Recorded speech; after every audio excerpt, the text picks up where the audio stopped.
on C-SPAN, C-SPAN Radio, and cspan.org. Washington Journal continues. Filmmaker, political commentator, author Dinesh D'Souza is at our desk, stopping in today as he is on his book tour, discussing his book, The Big Lie, Exposing the Nazi Roots of the American Left. And want to get to the book in just a minute, but first want to get your reaction to the news out yesterday that the grand jury has been convened here and that subpoenas have been issued relating to the 2016 meeting between the president's son and a Russian lawyer. Just your reaction. I think that this is a little bit of a Frankenstein. Rosenstein created a Frankenstein, if I can put it that way. And the reason is not because there is necessarily any incriminating evidence there. I don't object to looking at it, but I think that having been in D.C. and around D.C. since the 80s, there's a logic to the independent counsel. The independent counsel is sort of tasked with a mission. Now, if he comes back and says there's nothing there, in a sense, he's failed. So he views his success as getting somebody, locking them up, arrest. So there's a logic here that is that makes the whole process not necessarily a search for truth, but rather a way to vindicate the process. Do you have any concerns with this special counsel, Bob Mueller? Can he conduct a fair investigation? Well, just from the indications, and I admit that at this level I'm a spectator of events, it looks like he is stalking his team with people who are somewhat hostile to Trump. Now, by itself, in an investigative process, that's not inherently bad, but I do think that it may well be that when you combine ideology with the inherent logic of a special prosecutor's agenda, it becomes a stacked process. So do you think that process becomes more stacked when we see bills introduced yesterday in the Senate to shield the special counsel from being fired? Yes, I think that once the process gets going, it's much harder to stop it, because then it looks like you're trying to cover something up, you've got something to hide. As you know, I've been through this judicial process myself, and for exceeding the campaign finance law. Explain what happened. Well, what happened is I gave $20,000 over the campaign finance limit to a friend of mine, who was a college friend of mine, who was running for the U.S. Senate. I was, it seems strange to say, but it's in a way naive about campaign finance. I could have given it through a PAC, but I had two of my friends give and I reimbursed them. So that was a violation of law, I admit that. But the process takes on a certain perverse logic. And by that I mean the government comes to you and basically says, we're going to charge you with 3 things, which carry 5 years in prison. But if you plead guilty right now, then we'll drop 2 of those charges. So the problem is that whether or not you are guilty, you have a strong incentive to go along. In other words, to plead even to something you didn't do. In my case, the problem wasn't that. It was more of a selective prosecution issue. But leaving that aside, so I've seen the process work, and it's not necessarily a search for truth or justice measured as proportionality. It becomes a little bit, victory is measured by what they can get out of it. In your case, what did you eventually get convicted of, and okay, so how long? I got a series of penalties. The most serious was 8 months in overnight confinement in a federal confinement center. And then I got a fine. I got 5 years of community service and probation, and obviously it makes you a lifelong felon. Now, ordinarily I'd say, well, all right, but when we looked into it, there is no American who has been prosecuted, let alone locked up, for doing what I did. And so justice isn't just a matter of did you do it, it's a matter of does the penalty fit the crime? Do other guys who did the same thing get the same penalty? And do you think your previous work was the reason why there was a special interest in you? I think so, and my reason for thinking is simply this, that once I released the 2016 movie about Obama, the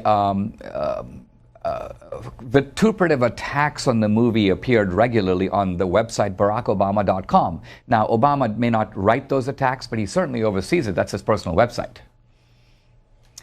And then shortly after, the FBI comes calling. And since that movie, there's the latest book, The Big Lie. What is The Big Lie? What is the subject of this book? The subject of this book is the sort of the central, I would call it meta story of the way that the left is looking at Trump. In the past, the left has played the race card, and But since Trump's election, the big card is not necessarily the race card, it's the fascism card. It's the idea that Trump is a fascist, not Hitler, who started a big world war and gassed 6 million Jews, but Trump is sort of Hitler circa 1933, a demagogue who came promising to make Germany great again. And so the reason this is significant is this isn't just rhetoric. There was some rhetoric that called Reagan a fascist, that called Bush a fascist, but with Trump, it's almost as if to say that although this guy may have won a lawful election, he's illegitimate, he's beyond the bounds, and therefore tactics that would otherwise be unacceptable, let's get the electors to change their votes, let's not even go to the inauguration, let's try to mount some kind of coup against Trump, let's have Antifa protesters block speakers from campus, disrupt the so this stuff would normally be unacceptable. But the people who do it think, well, this is like fighting Hitler in the 30s. Anything is justified by any means necessary. We had a caller in our first segment call in with the dictionary definition of fascism. Can you define fascism and Nazism, both terms you use a lot in this book? Yes. Fascism and Nazism are not the same. Hitler very rarely, if ever, called himself a fascist. If you read Mein Kampf, the term fascist almost never appears. Mussolini, who was the quintessential fascist, never identified with Hitler's National Socialism. Now, the main difference between fascism and socialism, fascism is the doctrine of the centralized state. A powerful centralized state running the economy and running your life, that's fascism. Nazism is fascism plus anti-Semitism. So fascism imbued with a deep vein of racism and anti-Semitism, that's the distinguishing feature of Nazi Germany. And we're taking your calls as we discuss this book and recent events of the past couple days with Dinesh D'Souza with us for about the next 35 minutes. Phone lines are open. Republicans 202-748-8001, Democrats 202-748-8000, Independents 202-748-8002. We'll start with Robert on the phone from Clearwater, Florida. Line for Democrats. Robert, good morning. Good morning. I'm retired military, and I'm just appalled at this gentleman right here because I watched him many, many times on his favorite channel, Fox On-American, spew lies news all the time. And for him to say on the left, I mean, I'm a wounded warrior, for him to say that the left spews hatred. I served 24 years. I didn't see that many Indian Americans in the military in my 24 years from 83 to 2007. Not many of them, but for him to get on television and continue to make money off of the backs of all the lies that he spewed, especially about this honorable, dignified man called Barack Obama, once married, and continue to support this liar-in-chief we have in office who built his whole career off of denigrating that honorable man. He is the one that has created havoc on our country with his lies, with his racism, with all of this separatist stuff that he's doing right now. And you know what, Mr. Dinesh, you do the same thing. I see you on the Hannity shows. I've seen. Got your point, Robert. Let's let Dinesh D'Souza respond. You know, I think this is it's an example of how our political debate tends to break down a little bit. I wrote about Obama and made a movie about Obama. Now, in the movie, I went to Hawaii, I went to Kenya, I went to Indonesia. I was at the Obama family compound. I interviewed Obama's brother. I wanted to expose the fact that Obama wasn't a traditional civil rights guy. That his perspective was anti-colonial, shaped by a kind of international view of the world. This is, by the way, all in Obama's own book. And that also there was a kind of hypocrisy to Obama. Obama was basically saying, we are our brother's keeper. He was demanding of Americans that we make sacrifices for each other. But I said, wait a minute, here's Obama's own brother. He's living in a slum in Nairobi. He lives in a hut. And when you stretch your arms, you touch the walls. I'm like, there's something odd about chanting the slogan, we are our brother's keeper. Here's his own actual brother, and he's done nothing to help him. So, I brought out facts about Obama, allow people to make up their own mind. And Obama and Trump, I agree, are opposites. They're pursuing a very different agenda. When it comes to Trump, you said that playing the Nazi card stems from the election of Donald Trump. So can one disagree with Donald Trump and not be a fascist? Oh, yeah. What tips it in your mind into fascism or Nazism? I know you say that those two terms are not the same.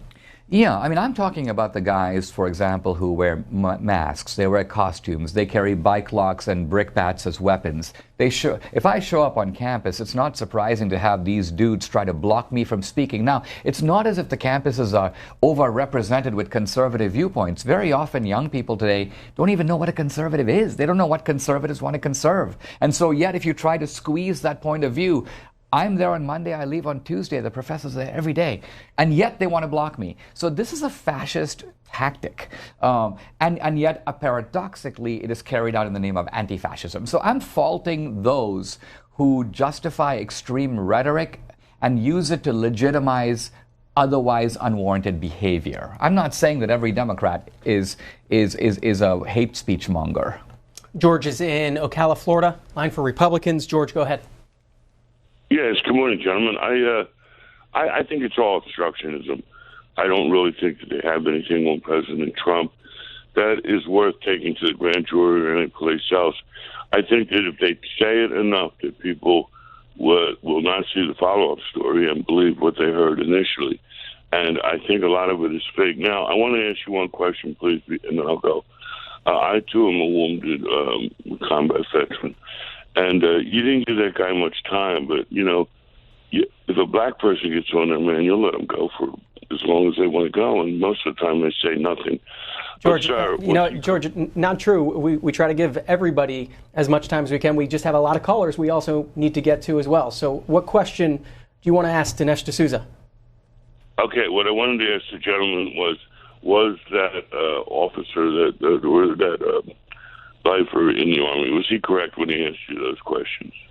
I pass, thank you. Oh, I mean, you were clearly, he's talking about the previous caller, I assume, and I think you're dealing with someone who is on one side of the aisle. Our political debate has become so divided that today, if I publish a book, look, I'd be happy to go talk to Rachel Maddow on MSNBC, but I'd never get invited. Essentially, each side talks to its own side. That's regrettable. That's why it's kind of nice that we're alternating calls here. This is one of the few shows where you can actually talk to people on the other side. So I thought his tone was a little strong, but nevertheless, I'm not objecting to it. Now, I think I agree with this caller that I think with Trump, the left's point of view is they want to get him whether or not he did anything. So let's say, for example, that there's no underlying Russia collusion. But Trump said to Comey, hey, there's nothing there. Leave it alone. It's ridiculous. He's telling the truth. There is nothing there. But by saying this to Comey, he's obstructing justice. Now, Nixon obstructed justice, but there was an underlying crime. There was a Watergate burglary, and there was culpable knowledge. So can there be obstruction absent an underlying crime? The left doesn't care. Ken, Boca Raton, Florida. Line for Independence. Go ahead. Yes, good morning, gentlemen. I'm afraid, Mr. D'Souza, that your polemic is a bridge too far. I mean, we got to go back to Andrew Jackson. Obviously, Mr. Trump has been, friendly with American Nazis, with the KKK. He doesn't know David Duke. He's somehow unaware of the other trends in our society and what have you. I think you have to recognize that he in all of his dealings, which historically, I mean, he doesn't pay his subcontractors. He doesn't recognize certain realities that there's nothing there with Russia. Well, let us see if there's anything there with Russia. You got Paul Manafort. You've got all of these individuals who are lobbyists. You had Flynn, who was an unannounced lobbyist for Turkey. I mean, all of the people that serve in his cabinet, I mean, are essentially millionaires and billionaires who have absolutely no experience in any of the areas that I think Mr. Perry, when he was nominated for the energy secretary, didn't even know he was responsible for nuclear weapons. Got your point, Ken. All right, I'll try to zoom into one or two of the key points here. Number one, with regard to the whole business about racists and the Ku Klux Klan, David Duke is persona non grata in the Republican Party. He's an outlier. No mainstream Republican will embrace him. Now, contrast this with Robert Byrd. Robert Byrd was the conscience of the Senate, the mentor to Hillary, her own term. Obama and Bill Clinton went to his funeral to eulogize him. Now, this guy was a high official in the Ku Klux Klan. And it's important to realize that the Ku Klux Klan was, and I'm now quoting the progressive historian Eric Foner from Columbia University, the Ku Klux Klan was, quote, for 30 years the domestic terrorist arm of the Democratic Party.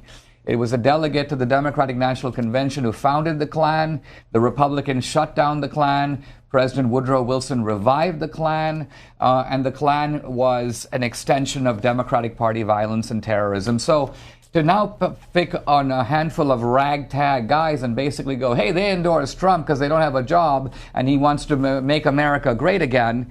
No, the Klan has an actual history, and the history is closely connected with the history of the Democratic Party.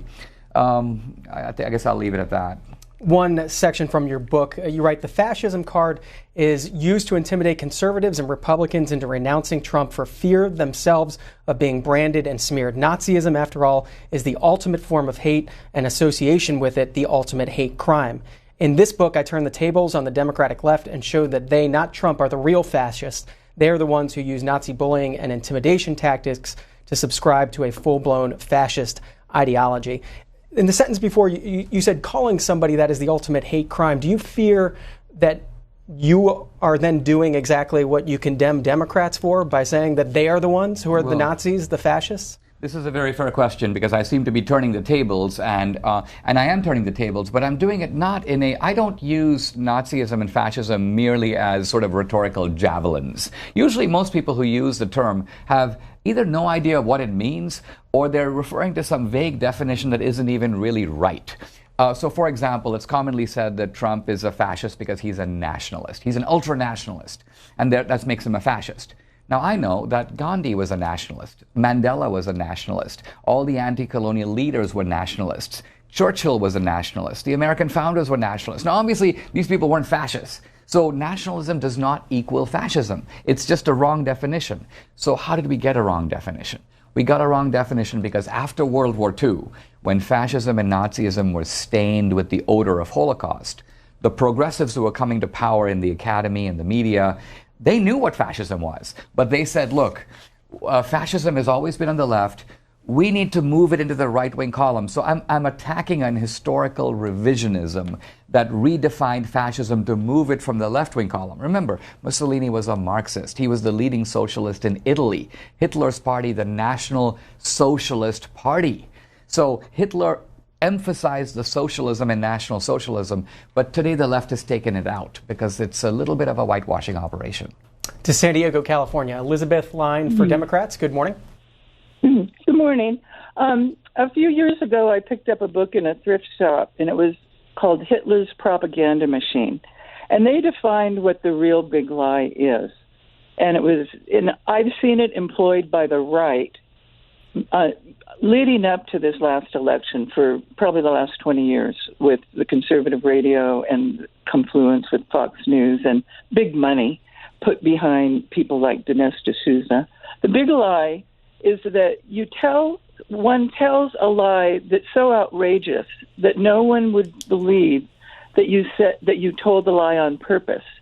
And then when that untruth is withdrawn, the shadow of the lie remains. And that is the playbook for the right in this country and the conservatives. They tried to demonize Barack Obama and Dinesh D'Souza. I live in San Diego. You had an obscure movie about President Obama, and Doug Manchester owned the San Diego Union-Tribune during that election. And there was a front-page article about your little tiny movie bashing Barack Obama leading up to the election. And that's what is really causing one of the problems in our country. Well, first of all, the movie 2016 Obama's America is the second highest grossing political documentary of all time. It's behind only Michael Moore's Fahrenheit 9/11. So it isn't that obscure. It was in 2,000 movie theaters around the country, for example.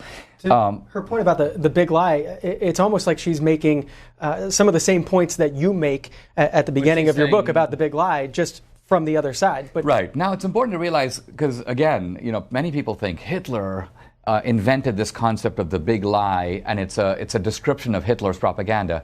I point out in the first couple of pages of the book, when Hitler used the term the big lie, he wasn't referring to himself. Hitler's point was that the Jews are the ones who are perpetrating the big lie. So what Hitler was saying is that the Jews are evil, the Jews are wicked, the Jews are trying to take over the world, the Jews are willing to use force to achieve their objectives. So what's really interesting is what Hitler is doing is projection. What Hitler is doing is he's taking all the stuff that he actually did and blaming it on the Jews.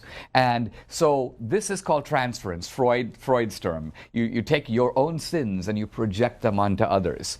And that's what I think the left does here, because the left has a long secret history of complicity with fascism and Nazism. I'll give us a single example. FDR, progressive saint, icon, hero, sent members of his brain trust to Rome in the 30s to study Italian fascism. Why? He saw it as more progressive than the New Deal. He wanted to bring those ideas here. And Mussolini, for his part, was a huge fan of FDR. Mussolini reviews FDR's book in an Italian magazine. He goes, "This guy's a fascist. It's fantastic. He's one of us." So here's my point. This is real history. It's indisputable. It's in the record. But it's not in the textbooks because the textbooks are written by progressives. The big lie that you're talking about today, is that being coordinated on some level by who? Are there meetings to coordinate this? Explain how this persists. We're talking here now we're not talking about a conspiracy at all. What we're talking about is the way in which ideas take hold in the culture. I often thought to myself as I reflect on this book, how do people get to know something that isn't true? How does that happen? Well, the way it happens is the idea begins to circulate, very typically in academia. Then it reverberates through academia. It's picked up by the media. Steven Spielberg makes it into a movie. So the left, I think we would all agree, is pretty dominant in academia, Hollywood, and the media. So it has three huge megaphones in which it can create facts that upon scrutiny turn out not to be true. That's how big lies get disseminated. Not that people are having secret meetings. It's just that people on the same side of the aisle find a theme to be attractive, useful, believable, and they run with it. And I heard an interview recently in which you said you're interested in getting, and not just into documentary films, which you've done, but feature films as well to sort of challenge this. Yes, because very often ideological messages are transmitted not necessarily by Michael Moore. The big guy in Hollywood isn't Michael Moore, it's Steven Spielberg. And so ideas come through romantic comedies, they come through thrillers, a common theme of movies today is that the businessman is the bad guy. So the anti-business sentiment isn't just argued for in some rhetorical way, it's just shown in every movie, and you pretty much get the idea, gee, if you see this white male business guy running a court, he's going to be the villain. You can almost tell from the beginning of the movie. So how far are we from Dinesh D'Souza's romantic comedy? Well, I'm tipping my toe into the water, and so in the next 2 or 3 years, I'll be putting out some feature films alongside documentaries. I just want to expand my portfolio because I'm trying to make a different kind of movie than the little incestuous oligopoly of Hollywood typically makes. And before then, you're looking to make this book into a documentary as well. Yes, because the material is so cinematic. Movies are different than books. Not every book can be made into a movie because a book is an argument. A movie is a story, and so I have to ask the question, does this lend itself to a story? Turns out it lends itself to a very exciting story. It has a lot of stuff that people don't even know. And so it becomes a story that is contemporary but has historical depth. Might be a good time to go to L.A., where Kathleen is waiting, line for Republicans. Kathleen, good morning. Oh, good morning. I'm a black American woman, and I've voted Democrat all my voting life, except this last time I voted for Trump. Trump, to me, is not an established politician. He's outside the establishment. That is why he is being attacked.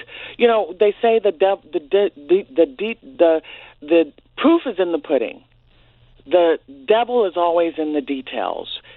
I live in the border state of California. I live in the city Los Angeles. I'm a native Los Angelino. If you look at the neighborhoods that blacks used to have in Los Angeles, Watts, Compton, Inglewood, we no longer have those neighborhoods. The the biggest lie is that the Democrats have benefited black America. The Democrats have destroyed black America. We no longer have our neighborhoods. We've been overrun by other groups, illegal immigrants. Black unemployment has always been in the double digits. So when black men, I can tell when black men call into this show, because you can recognize them by their voice. All they do is character assassinate. How do you recognize somebody by their voice, Kathleen? Because I can recognize a black man's voice. I'm a black woman. It's much deeper. The tone is much deeper. And you can tell by the content of what they're saying. They're attacking Trump. The biggest lie is that the Democrats have benefited black America. The Democrats have destroyed black America. Got your point, Kathleen. Dinesh D'Souza. So first of all, I agree. I think that I was reading a book about slavery, a book about the slave plantation. And Kenneth Stamp, the historian, describes the sort of defining features of the old plantation. And he says that they are ramshackle dwellings, broken families, a great deal of violence that is characteristic of the plantation because slavery is based on force. He talks about the fact that no one can get ahead. You're stuck in life. And so, ironically, when I was reading this, it struck me that not a whole lot has changed in the sense that if you walk through inner city Oakland, Detroit, Baltimore, those same features of the old plantation, admittedly in a new form, are still there. You still have broken families, dilapidated dwellings. We send our cops into these places and say, fix it. They can't fix it. The problems are much deeper than that. And so I think the caller is basically saying that the Democratic interest in blacks is votes. But to get those votes, you need a certain degree of dependency, and that's unhealthy. To Greenbelt, Maryland, Jeffrey is a Democrat. Good morning. Hello, Dinesh. I think a lot of people misunderstand you. I think you are a businessman. You're selling some type of product. I'm not sure what the product you're selling is yet. But, sometimes I wonder who your biggest competitors are. Ann Coulter or somebody else. Anyhow, I have a few short questions for you. One, you talk about the conviction that you had. Was that a trial by a jury of your peers, or was it something else? You talk about President Obama visiting Kenya. I wonder how long President Obama lived in Kenya. Why would you go to Kenya instead of Kansas? This guy has two parents. He was brought up by the mom, who happens to be from Kansas, who is a white person. But you went to Kenya, and you want to tell us you went to visit his brother that lives in a house that if you stretch your hand, both hands will touch both ends of the wall. I wonder, if I go to, I think your parents are from India, if I stretch my hand in their house, will it be more than a hut where they live? I have a lot of questions, but well, let's take those, Jeffrey. You asked. Yeah, let me address them very quickly. I mean, number one, the first thing I want to make clear is, there's a sort of tendency to think that people who do what they do are being financed from somewhere. And most of Washington, D.C. is, in fact, financed because there are a lot of nonprofits and there are donors who contribute to various causes. I do want to emphasize, I don't have a single donor. Nobody gives me $1 to do anything. If I've prospered and enjoyed the American dream, it's because I write books. I put them in the stores. I give speeches. I get paid for those. I make movies. That's a business. And so this is, I'm not really being funded by anybody. I sometimes wish I was, but it's not the case. Number two, my trial was not by jury. Basically, the government accused me of exceeding the campaign finance law. And then they said, we're going to accuse you of making a false statement to the government. And I said, what's the false statement? They said, oh, no, it's the same thing. By encouraging us to believe that the contribution was from someone else, but whereas it was from you, you made a false statement. Now, that carries 5 years in prison. So I ask you, who's going to take the risk of going for 5 years into prison? It destroys your whole career. So as a result, I pled to the first charge and they dropped the second charge. This is how the government, they use strong arm tactics. They put a second charge on it in order to muscle you into pleading to the first one. That's what happened to me. No jury. Third point, Obama. Well, if you read Dreams from My Father, notice it's Dreams from My Father, not Dreams from My Mother. In Obama's book, he talks about his trip to Kenya, which was, by the way, only 1 month long. But in a book of 200 and some pages, more than 100 pages are focused on that Kenya trip. And so that's why I went to Kenya. I said clearly something formative happened to Obama in Kenya in that short time. And it was because, not surprisingly, he had a lifelong obsession with the father who wasn't there. And his Kenya trip was an effort to find that man. Obama stands, he talks about weeping at his father's grave. This is all in Obama's own work.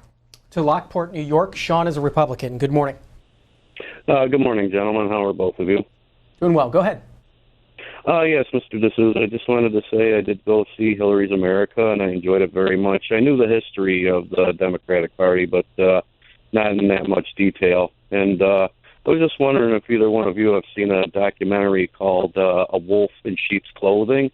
It explains a lot about the left and how they've infiltrated the educational system and actually, believe it or not, the priesthood also. So I was just wondering if either one of you have seen that, and if you haven't, I would urge you to.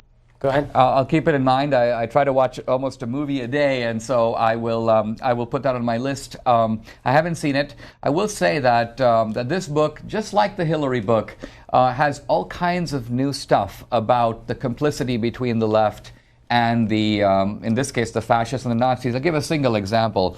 I don't believe it is known even by educated people that a number of Hitler's most genocidal schemes he lifted directly from America and from the American Democrats. And I'll give a single example of this. We don't have to go back to Jacksonian democracy in the 19th century. The senior Nazis who got together in a room to write the Nuremberg laws. The Nuremberg laws were laws that basically made Jews into second-class citizens, forbade intermarriage between Jews and Germans, later led to confiscation of Jewish property, state-sponsored discrimination. So the Nazis said to themselves, we want to create the world's first racial state. And then one of the senior Nazis, and we have the transcripts of the meeting, he goes, we don't have to create the world's first racial state. The Democrats in the United States have already done that in the South. They have Jim Crow. And so all we need to do is basically take the Jim Crow laws, the segregation laws, the anti-miscegenation laws, which forbid intermarriage between blacks and whites. All we have to do is cross out the word black and write in the word Jew, and we're ready to roll. And so the point I'm trying to make is this is not a case of me drawing an analogy or a parallel between the Democrats and the Nazis. The Nazis actually used the Democratic blueprint in order to put in schemes for Jewish discrimination that later led to the final solution. Baltimore, Maryland. Sean is an independent. Good morning. Good morning. I just want to say to Mr. D'Souza, I really don't disagree with you when you attack the left, but here's my problem. You're being a hypocrite. The right, they're just as dangerous. If you look at the KKK nowadays and Richard Spencer and the neo-Nazis, they want to be Republicans. They want to be conservatives. In my opinion, the conservatives are just as dangerous as the liberals. And for you to act like Trump is an angel and he didn't do nothing wrong, it's crazy. It's your type of it is your type of ideology that will lead us to a second civil war, because Trump is destroying the country. Like I said, not disagreeing with you about the left, because Hillary, she's a crook. She should be in jail. But so should Trump, and you should speak more about that, because this country is about to head into a second civil war because of your ideology. Well, now here we have something to talk about, because Trump, I don't say Trump is an angel. Trump is a big, tough guy. Trump is actually kind of a boss. And the question I ask is, how did we get Trump? Because the Republican Party has actually nominated a whole bunch of straight-laced, decent, you may say, bow-tied guys, going back to Bob Dole and continuing with John McCain, Mitt Romney. Now, these are decent guys, and yet they were converted into Lucifer by the left. Romney was treated as if he was a virtual financial criminal. He was on the defensive. So the Republicans basically said, listen, if we nominate a squeaky clean guy and you make him into Lucifer, how do we fight your thuggish tactics if not by appointing a bit of a bully on our side, a boss on our side, somebody who knows how to throw a punch? And I think that's how we got Trump. It is the breakdown of civility that began with Obama and continued with Hillary. I don't think that Jimmy Carter or let alone Truman or JFK would have done the kind of tactics that Obama did, unleashing the FBI, the instruments of government against your political opposition. That was a new low in American politics. That's the atmosphere that created Trump. The caller asks about hypocrisy. I want to ask you about some commentary that was in U.S. News and World Report.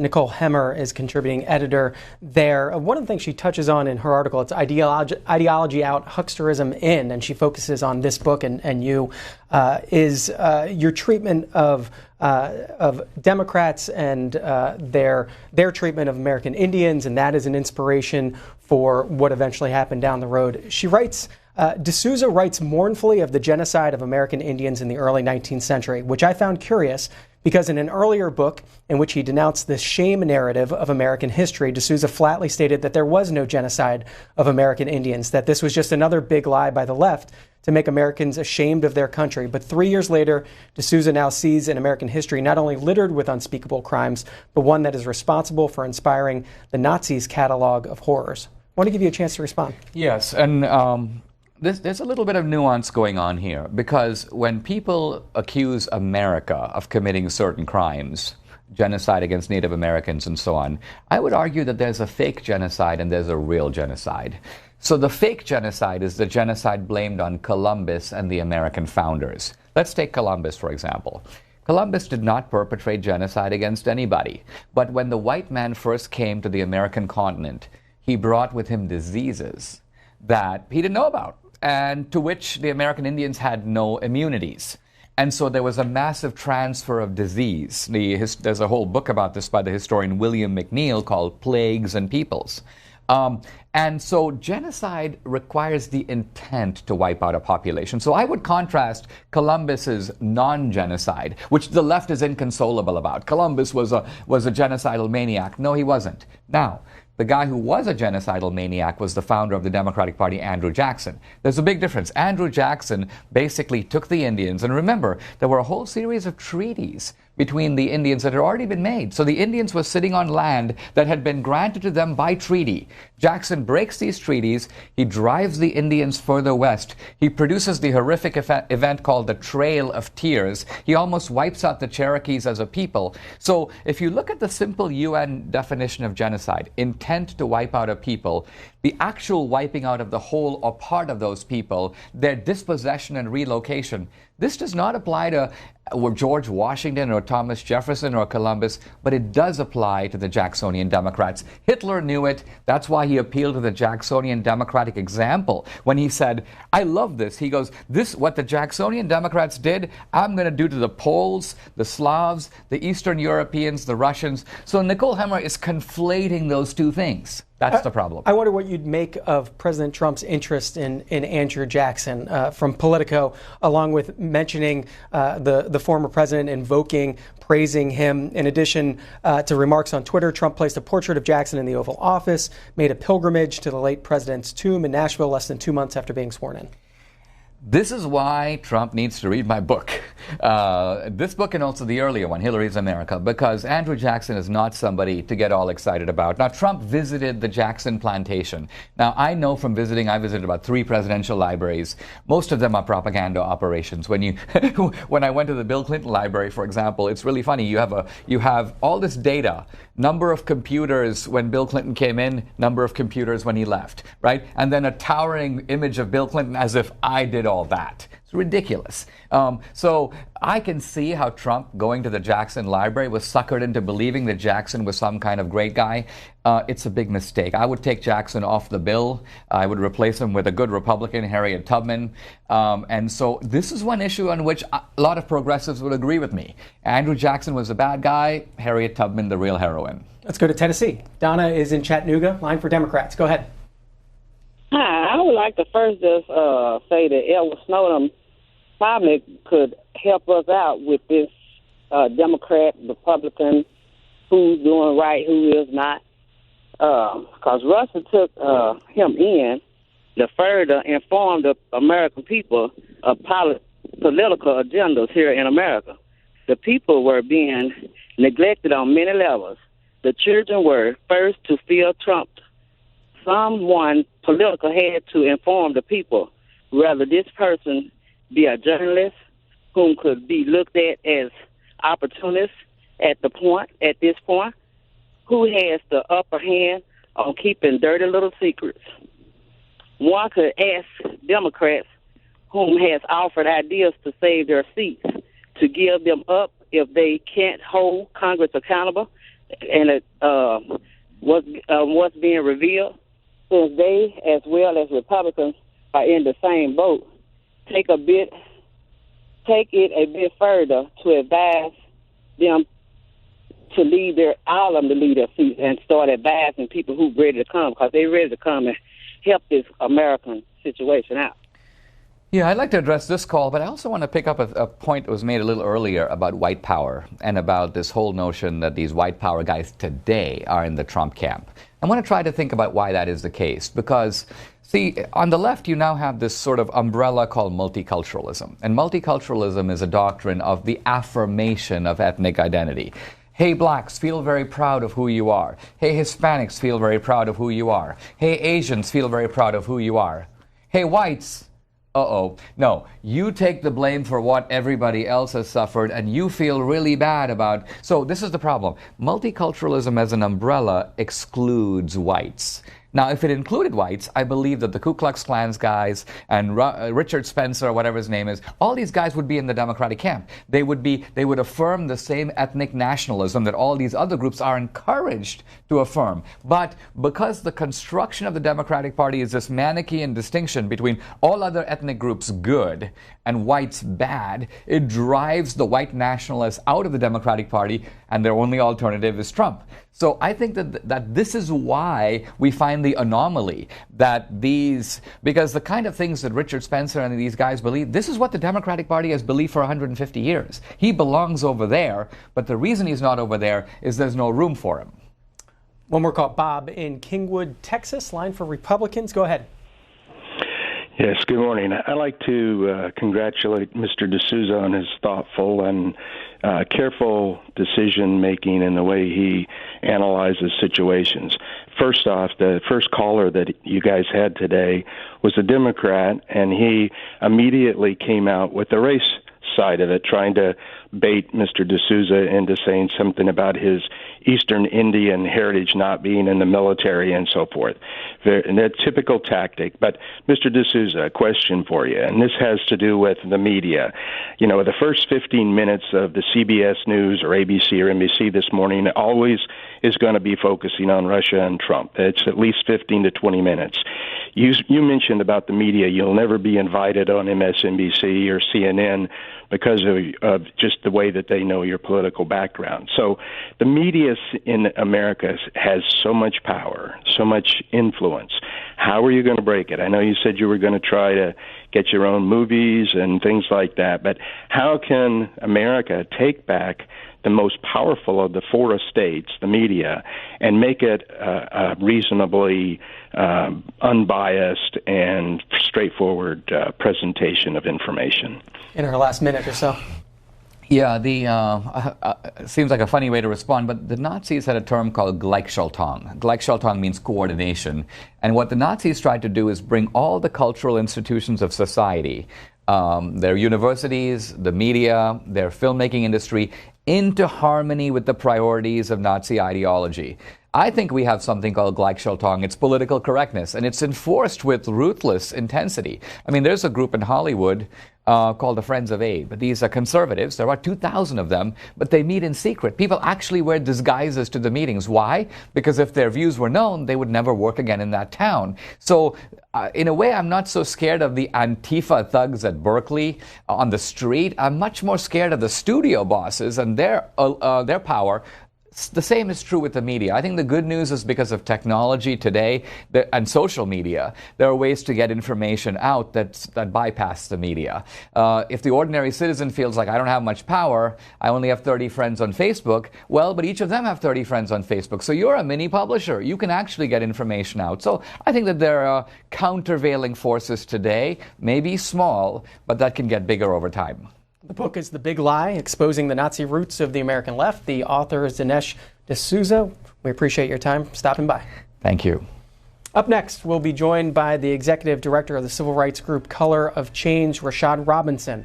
Joins us to talk about how his group is mobilizing against the Trump administration on everything from affirmative action to voting rights. We'll be right back.